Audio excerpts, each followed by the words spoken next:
Meron po tayong 2 option. Sa mga gusto pong pumayat, iinumin niyo po tong dalawang to before po kayong kumain. Before 1 hour or 30 minutes. Carry lang kahit 30 minutes. Okay?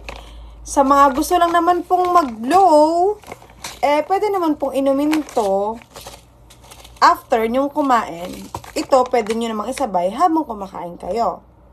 So, yun po Again, sa mga nagtatanong, kung gusto nyo pong pumayat, inumin nyo lang po ito before meal.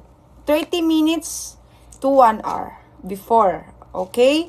Sa mga ayaw naman pumayat at gusto lang mag-low, pwede naman po itong inumin after meal nyo. At ito pwede nyo isabay, yung Shebu Apo. Kasi sa mga ayaw pumayat dyan, at gusto lang mag-low, huwag nyo po siyang iinumin ng before. Kasi talagang mamamayat kayo dito. Kasi po, ang totoo niyan is ito, yung mga ingredients nito, like yung Zinnia Cambogia at saka yung L-carnitine. Yan.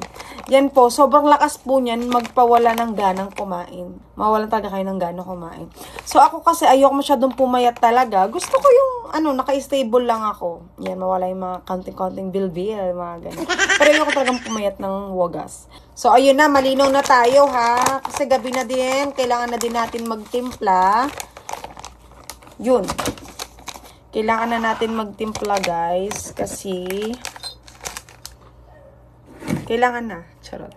Dito naman, kailangan, kaya gabi ko siya tinitake, guys, ha. Ito para sa akin, ha. Kaya gabi ko siya tinitake kasi, medyo magulo ang camera. Kasi po, para pagising ko ng umaga, hindi naman ako gutom na gutom. 'Di ba? Parang hindi ako gutom na gutom naman. Kasi minsan, PG kasi ako, Sobrang gutom na gutom ako. Kaya ang dami kong nakakain. So, ako, binabalance ko lang, like I said, ito, pero ito talaga gabi ko talaga to tinitake. Kasi para pagising ko ng umaga, hindi masyadong marami kinakain ko kasi marami din akong kinakain ng lunch. Kaya pagising ko ng umaga, talagang konti lang yung kinakain ko. Like egg lang, ganun, lagyan ng patatas, nilagang itlog, ganun po. Ganun lang siya. Yan, sabi ko nga, ako naman kasi, ayoko masyadong pumayat talaga. Ayoko masyadong pumayat.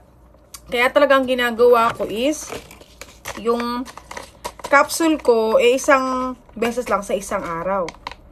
Okay? Isang beses lang sa isang araw. Yun. Tapos, ito naman, isang beses lang na sa isang araw. Pero, kung gusto nyo talagang